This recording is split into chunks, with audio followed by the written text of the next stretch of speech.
Welcome to Clap Back with the Facts podcast, the Not Our King miniseries edition, where we are providing you with the information you need to know about what's politically impacting Black women across the country. In a world filled with mis and disinformation, we provide you with the real.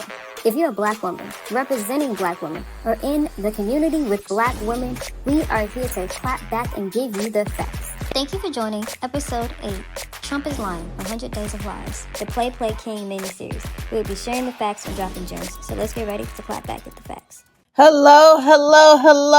Welcome back. Listen, 100 days, 100 freaking days.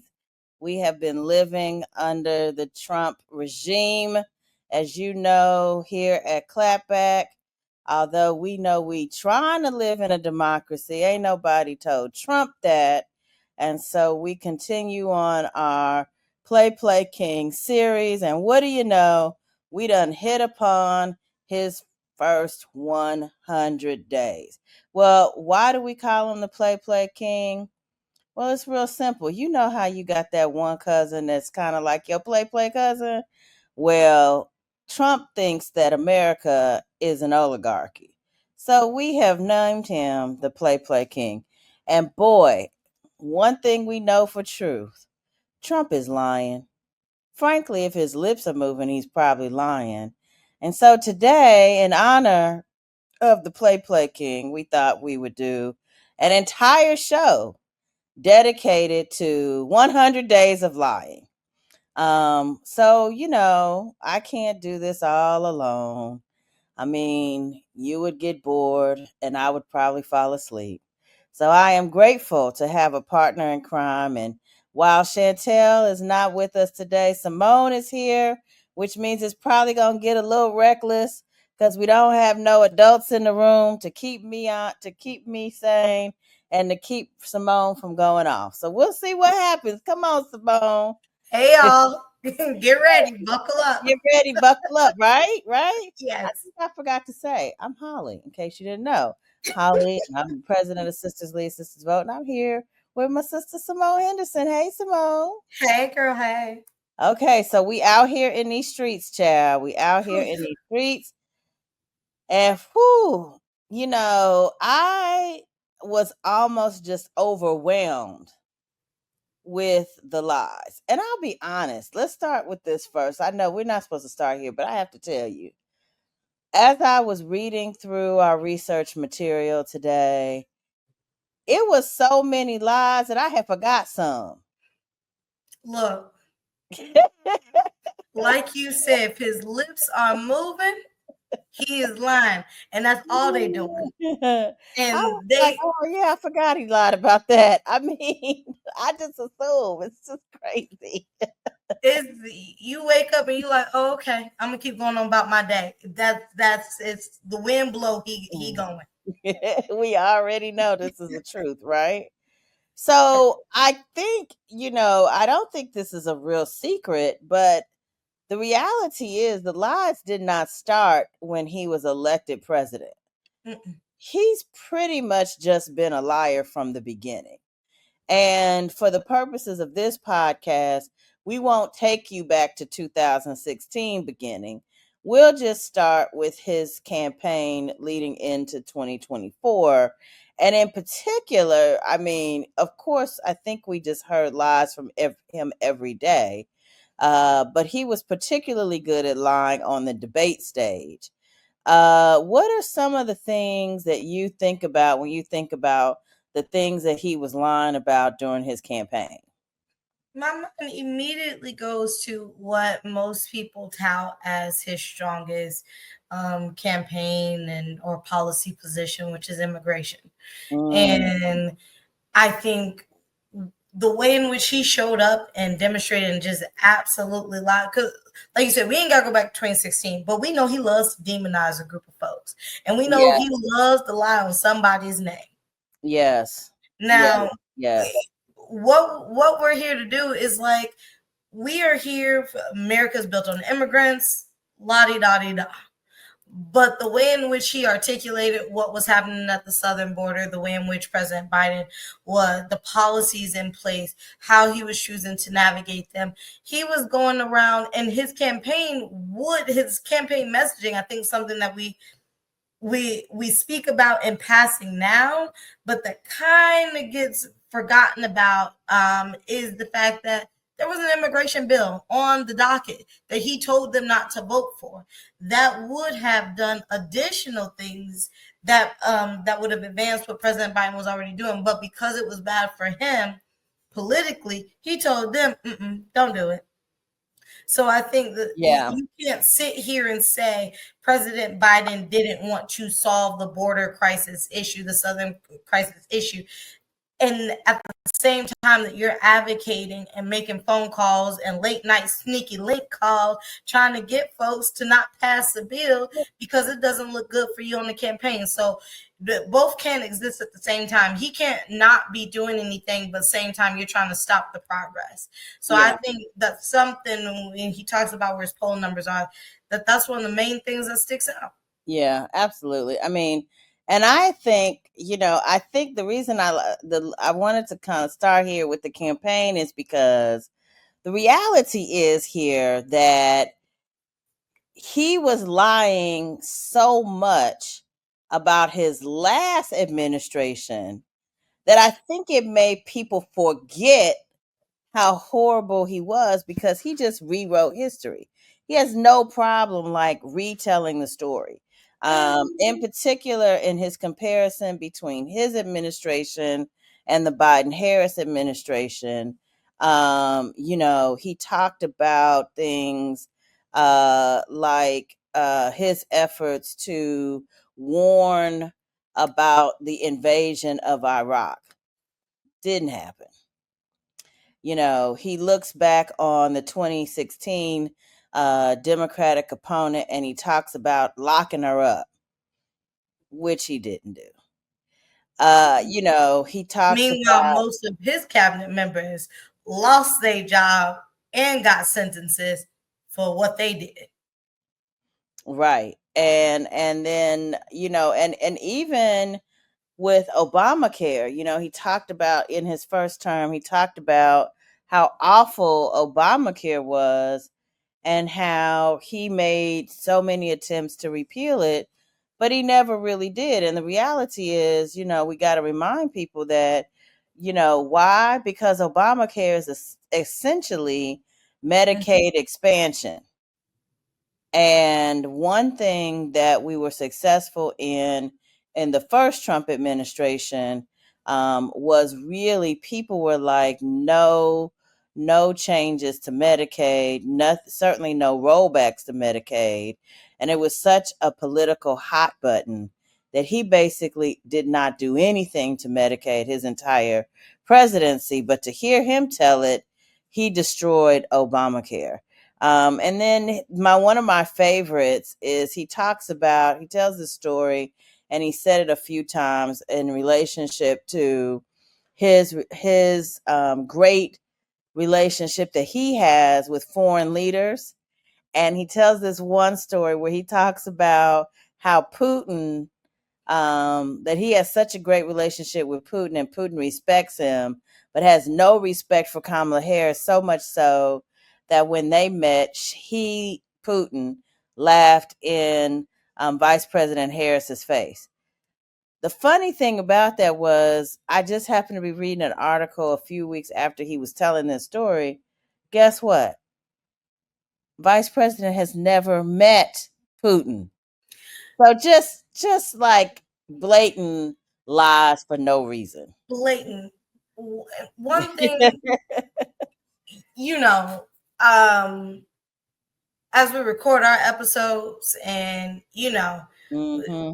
your crazy schedule, everybody's schedule, we fit these in and we talk about it, and things may develop after we've recorded. But I think something that's special about this episode is the fact that we are recording it live on his 100th day. We are Yeah. seeing the response, we're seeing it come out. Yes. And something that was so absurd to me Yes. was that cabinet press conference this Oh.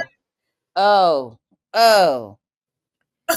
So when you Oh, so if you had not brought up the fact that it's like Vice President Harris never even met Putin, they sat in that meeting this morning and said things that were so blatantly untrue, had not taken place.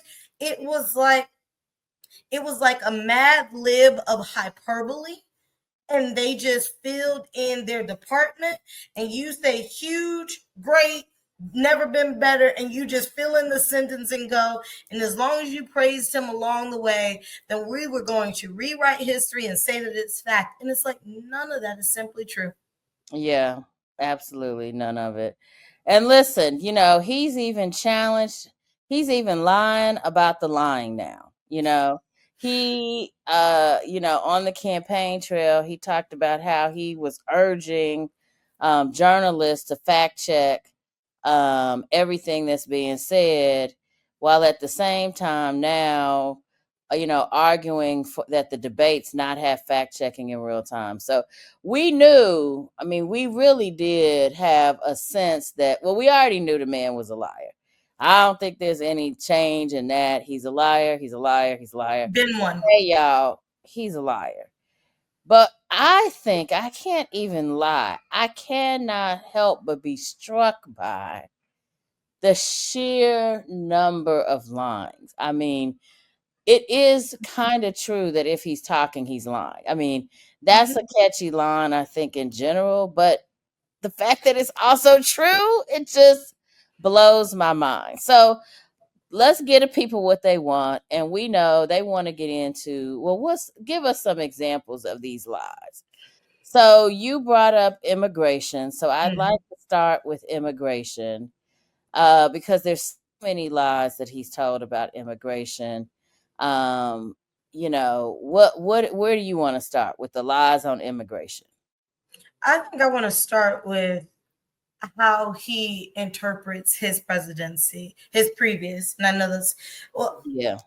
I think it causes a great transition Mm, because we look at what he did in 2016 and how he chose to demonize President Obama, and what President Obama did with the border, or what he didn't do, which was the complete misinterpretation.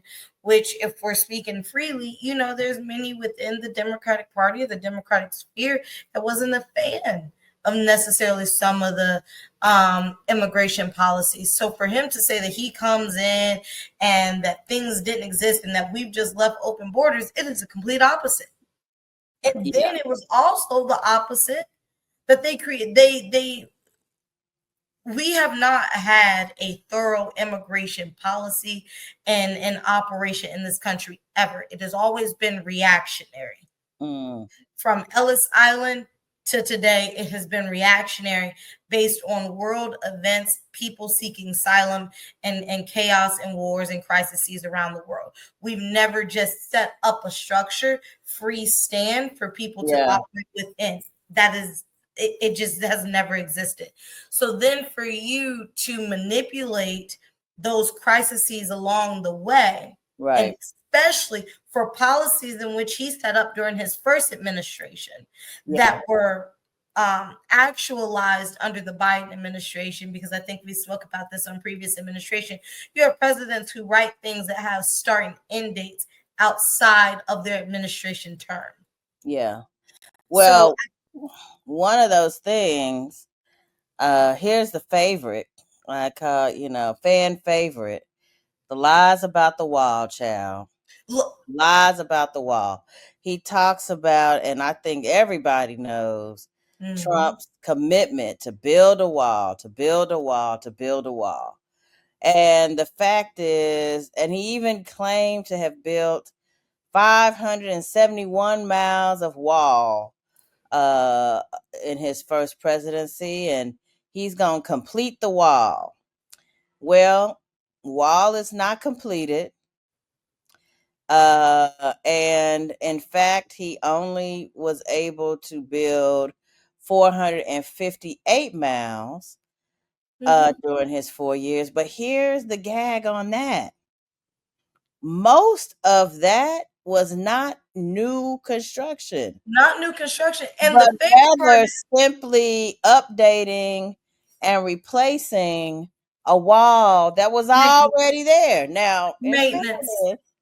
in fairness, the wall got some upgrades, but it did not extend much further than where it already was. So when he talks about this, and he talks about, we built, we're gonna build 1,000-mile wall, not even close. And my favorite asterisk star to that was that he told us Mexico was going to pay for it. Oh, and boy, I mean, and I think one of my favorite, you're leading us into our policy about what the world thinks about Trump, which was another one of his lies. But I have to say, I have some top 5 moments of comments by world leaders. And I definitely think when the Mexican president said, "Not Mexico, and you can't make us," that goes on the notable foreign leaders stance against President Trump. And and while he accused and spoke and was very determined, and frankly, I don't, if immigration is the thing he is most lied about, I'm going to say foreign affairs and things having to do with our global positioning in the world has got to rank a close second. It has suffered drastically. Before we move on for immigration, I just want to say, going back to the numbers in which he said that the Biden administration admitted, he said that close to 21 million folks were crossing the border illegally, were allowed into this country by the Biden administration. Less than half of that number is true. And that doesn't, and that number, it was 14 million. And that 14 million isn't necessarily that they were illegal. That's who was admitted. Listen, you're distorting things so horribly that it's right. just like, So we're talking about people who are coming here legally for work, for school, to support relatives, to visit with relatives, all these things. And he's still not accurately portraying that number. Well, and I think this gets to and I think let's get into this too while we're here. This gets into the why. And I think one of our key takeaways as it relates to his lies on immigration has got to be that he wants us to be and have the attitude and the mindset that is anti-immigrant, and particularly people of color. And I know that this is a very sensitive subject for some in the African American community, particularly against the Latino community, because they feel as though they have gone through, one sentiment is that they have stood up for Latinos, but Latinos have not had our back. And we have some real specific ways in which we wish that Latinos had African American backs better. And the reality is, some have had our back, some have stood with us in solidarity, many, in fact, but it is definitely not 100%. And I think it has caused us to be concerned about when they will and when they won't. And so this kind of push on immigration leads to us wanting to further separate ourselves from the immigrant community. And to that, I want to remind people 2 things. One, and this is number 1, Black people are immigrants too.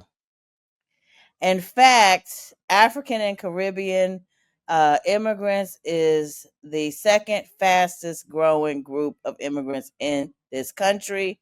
And many of the policies that are anti immigration, particularly around deference to countries and visas and so forth, like that, are 5 times harder for Caribbean and African immigrants than they are for Latino immigrants, even though they the administration plays into our perceived stereotypes that immigrant is synonymous with Latino. It is not. And when we as African Americans buy that, we are actually hurting our own freaking people. What you were, I wanted you to finish the thought because I was like, my brain was going because the lies that he said are to accompany the propaganda that he needs to push Yeah, that furthers the agenda of othering folks to create a larger divide and separation for him to be yeah, able to manipulate.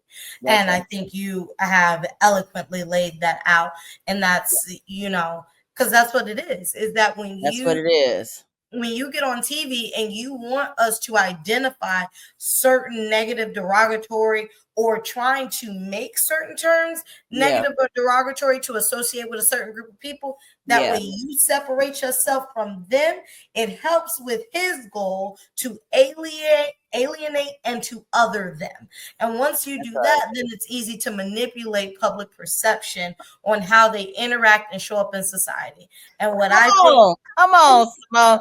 Simone on here dropping bars, y'all. She dropping bars. You don't want to miss it. so what you're doing, I think, is that's exactly what you've pointed out. Is Yeah. because we know when we had this conversation, or when this conversation was being had back in Mhm. 2016 and whatnot, the largest amount of border crossings were coming from the north. Yeah. The largest amount of people coming to this country, they had less pigmented skin, Yeah. less melanated Listen, skin. But those weren't the faith. That was not the faith of immigration that's and right. That's right. illegal immigrants. And so I think we have to be. We spoke about propaganda in a few Mhm. episodes earlier in this season. We really have to be aware about what the framing of it is and what it's meant to do as we move forward. Listen, we the propaganda, that hits me a Yeah. special way. But we ain't gonna get stuck. We'll never get through the show. We ain't got Chantel to relegate us. We off the rails, but we gotta go. And I think it's only fair again to deal with this foreign, our Mm-hmm. relationship, U.S. v. the world. And honestly, I think where we had, when we were in a position where it was the U.S. and our allies, versus those in the world who seek harm, bad human right policies, and who don't favor democracy. Well, that is dead. Okay, the allies have flown the building, and Look. now it really is the U.S. versus everybody else. And I think, again, we start with the biggest lie of all, which is he claimed from day one that he would bring respect of global leaders to the United States. And I think I figured something out, Simone. I Do think I tell. figured something out. And this may be giving him too much of the benefit of the doubt, but I think part of his problem is he don't know what respect is. No, He no. thinks that fear is the same as respect. And here's the thing. And I decided that this must be true because he treats foreign nations the same way he treats women. Mm-hmm. He thinks they're his bitch, Lord, but Lord. they not. Mm-mm. And now they are pushing back against it. And Mm-hmm. you say, and there's no wonder that they think that because of all the lies that he told. Now, you mentioned one in terms of, claiming that he has control over an independent country's budget, and is going to spend their budget to build shit for him. But there's so many more. Mm-hmm. What are some that are top of mind for you? I'm talking about you can't be ignored, China. Can't be OMG. ignored. Oh, yes. And when Yes, I jump yes, and yes. when I jump into this, I think you said something that was so important is yes, he views other world leaders like they supposed to bow down to him.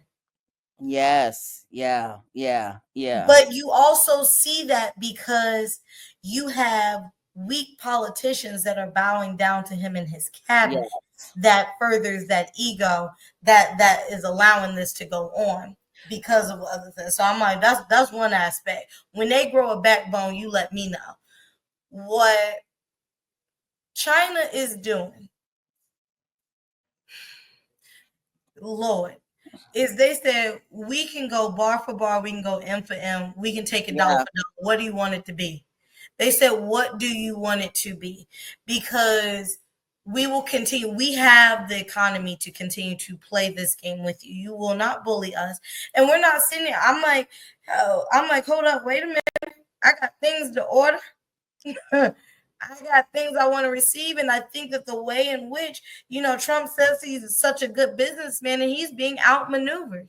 He says he's going to show up and show them, and he should have been elected because he knows how to negotiate, and he's being outmaneuvered by the rest of the world. Yeah. And that is showing up. And if no one's showing that he is being outmaneuvered more, unfortunately, it is China, which agree, it's our biggest economical adversary, who is showing him that there are ways for us to have a competitive financial relationship. But what you are doing is not, I'm not going to allow you to bully me in this.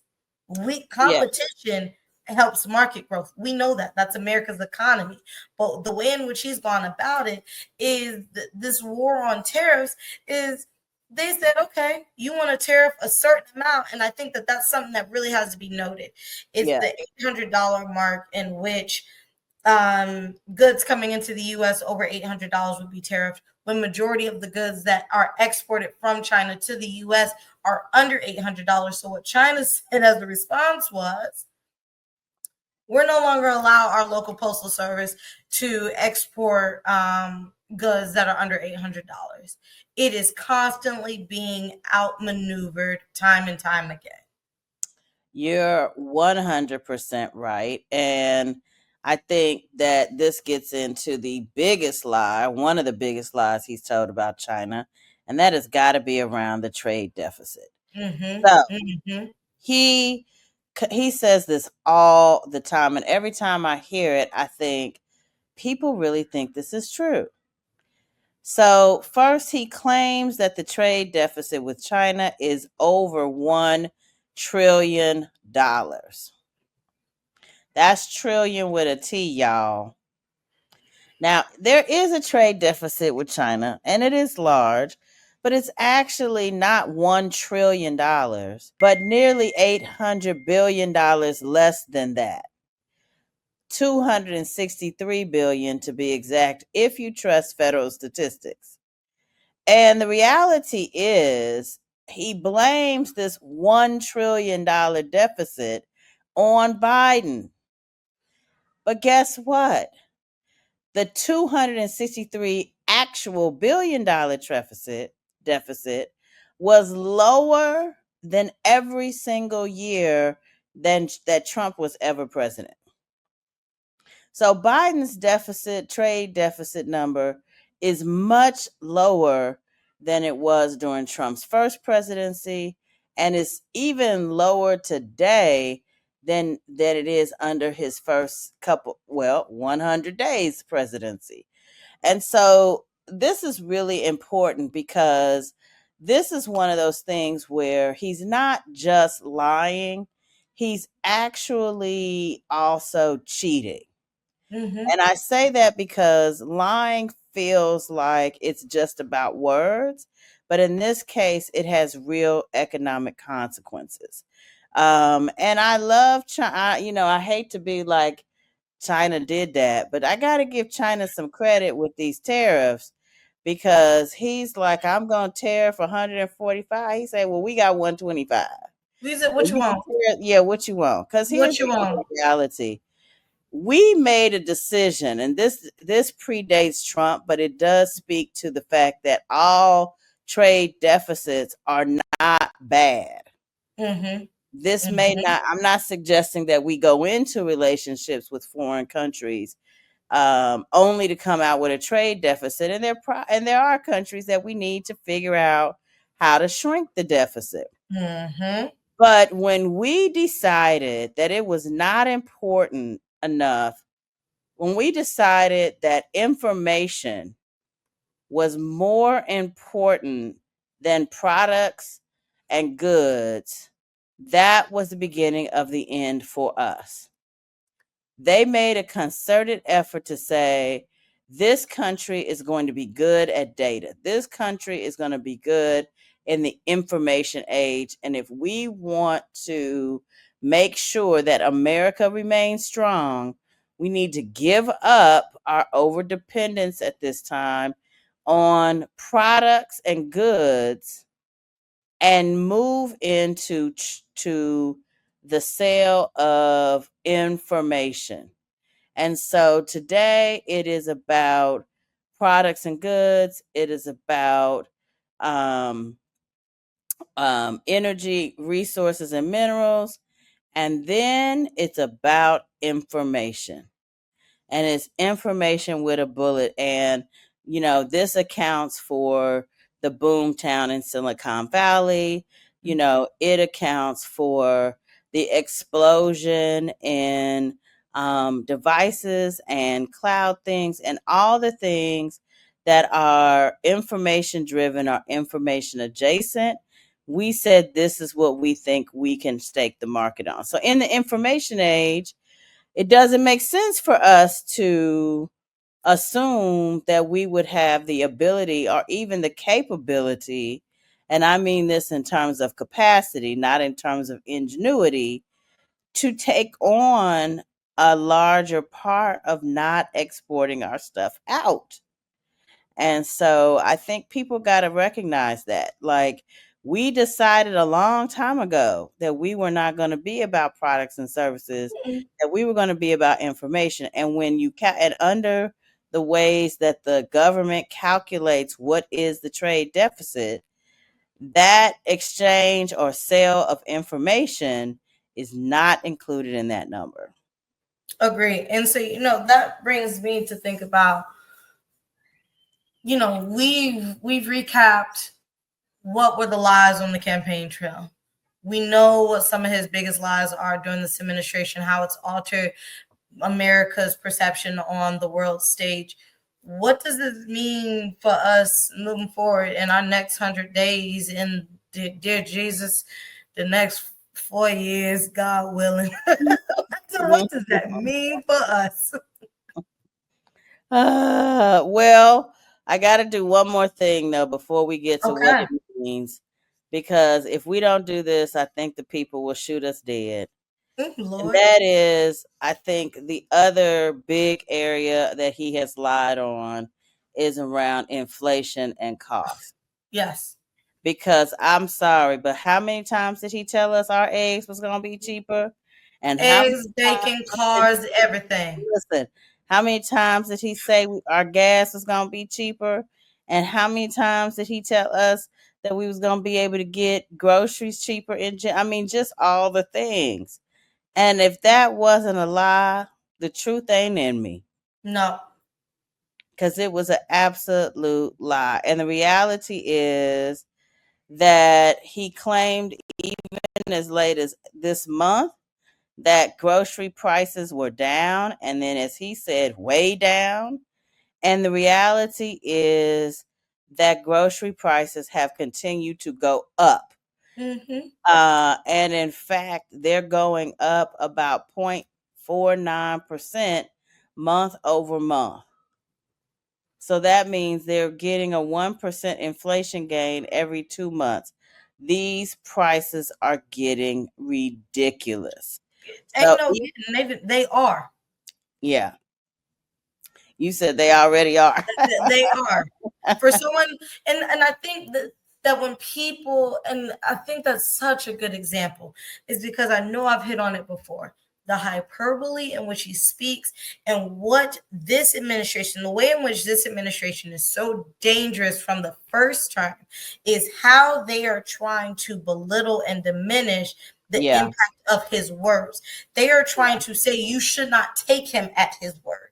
And that's it's right. like, but we had 925 pages, and you told us that was just an exaggeration, and you're enacting it every day.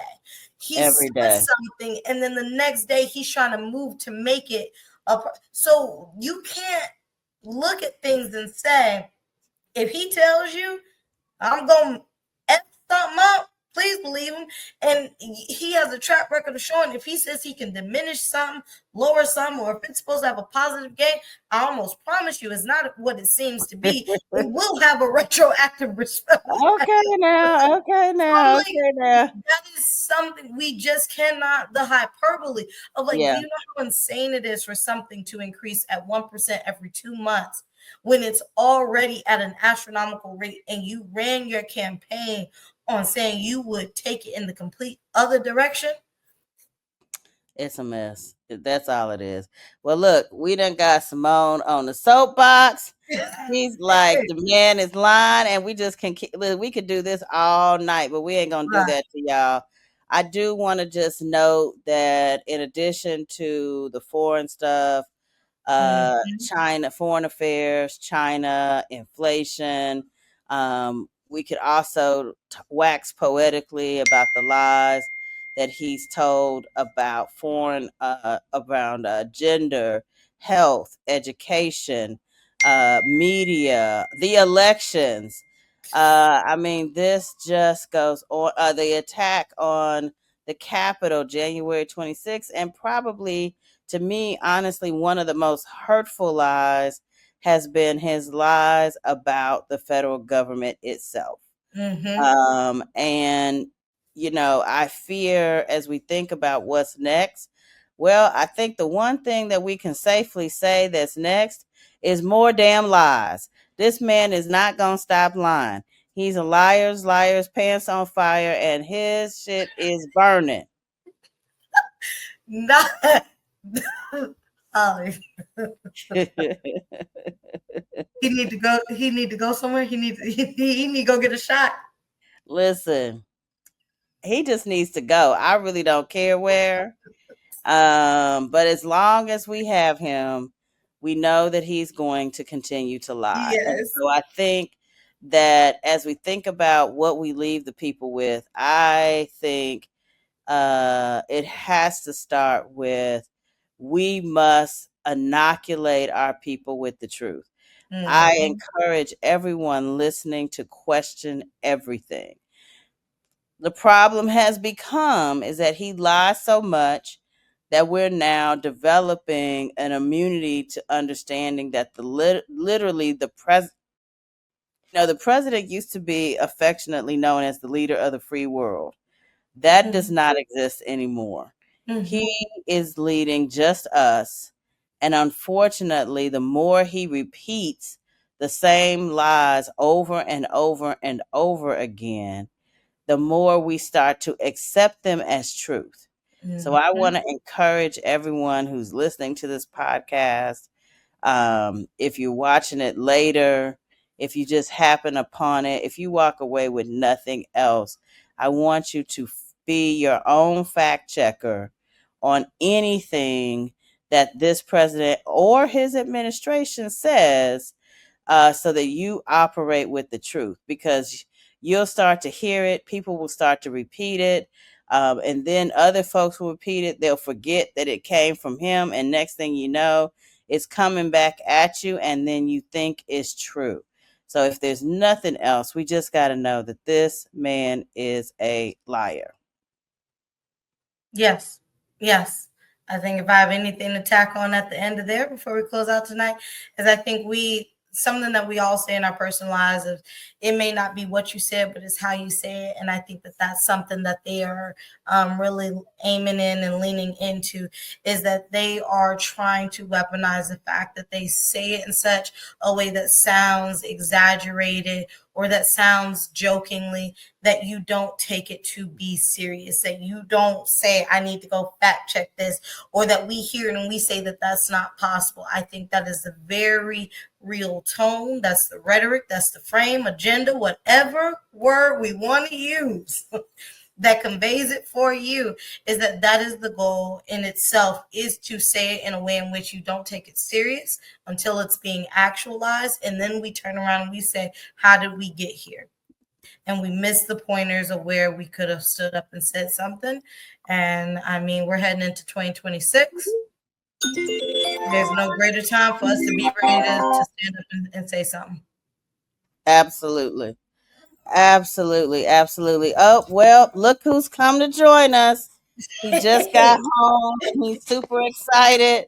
He done jumped up in the podcast, girl. And with that, I just want to let people know that, hey, we know he's lying. You need to inoculate yourself. But here's the other thing you need to do, and this is probably even more important than inoculation. We got a midterm coming up. We need to vote in a new Congress. And then we need to make plans to vote him and his band of injustice warriors freaking out. That's the best thing we could do. Yes, ma'am. All right, then. Well, listen, we will be back next week. We made it through the first 100 days, y'all. Whoo, Jesus. Well, I do want to show a little bit of good news as we close. You all know that the Muskrat King, oh no, he's a prince. The Muskrat Prince is fast coming upon his 135 days, which means as a special government employee, he is only allowed to work in the administration for 135 days. That Muskrat Prince is on his way out. Let's see if they come up with ways to keep his butt in. So I don't know about you, but I'm certainly going to be celebrating that. And I'm going to be continuing to highlight all the ways in which we need to know that when Trump is talking, he is lying.